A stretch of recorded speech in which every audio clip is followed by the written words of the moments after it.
September 1719, a marginalized young Comanche woman named Naru witnesses a spacecraft descending from the clouds while practicing tomahawk skills with her dog in the northern Great Plains.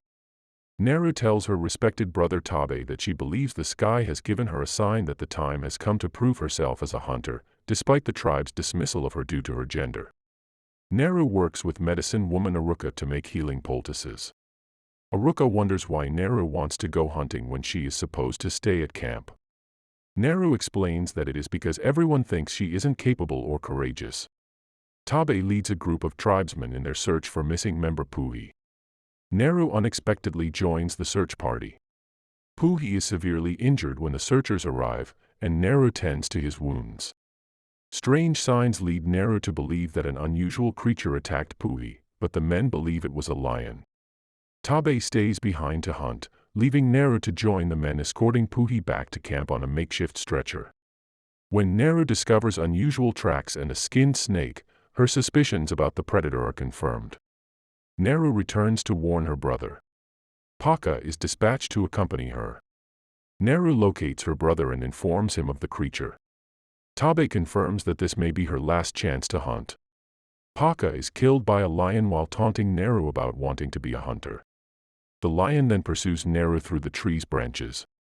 Naru falls to the ground and is knocked unconscious after being distracted by predator noises in the distance. Naru awakens in Aruka's tent to discover that Tabe carried Puhi home, but Puhi survived thanks to Naru's medicine. Tabe returns to camp with the decapitated head of the lion. Naru is troubled by the tribe's celebration of Tabe as their new war chief. Naru informs Tabe that there is still another creature in the forest, but Tabe dismisses her concern. Naru sneaks away from camp the next day to go on her own hunt for the predator. While the predator is hunting a wolf for a rabbit, Naru becomes entangled in quicksand. Naru frees herself by throwing a tomahawk attached to a rope. Naru and her dog are terrified when they come face to face with a bear. Naru observes the predator defeat the bear from a safe distance. Despite the predator's invisibility cloak, Naru notices its shape when the creature hoists the bear's carcass above its head and blood pours down its body. 4 tribesmen sent to find her kidnap Naru. Naru tries unsuccessfully to warn them about the creature. The predator slaughters all 4 men after observing them from the trees. Naru manages to flee, but she is apprehended by a group of French fur trappers. Naru sees Tabe and her dog taken captive from her cage in the trapper camp. One of the trappers approaches Naru and inquires about the creature.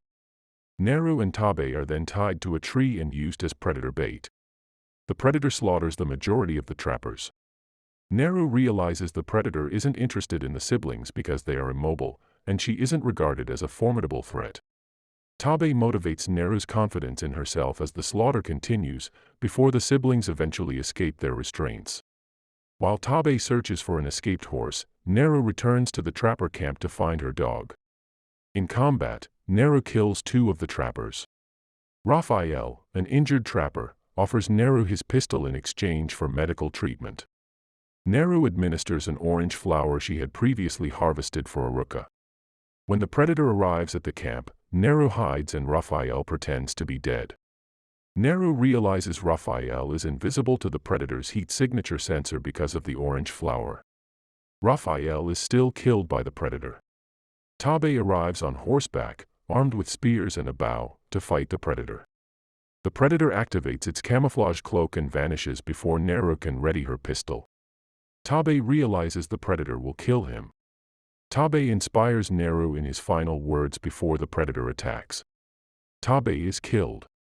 Naru escapes. Naru apprehends the bearded trapper who had previously apprehended her brother. Naru eats the orange flower to make himself invisible to the heat sensor and then baits the predator with the chained trapper.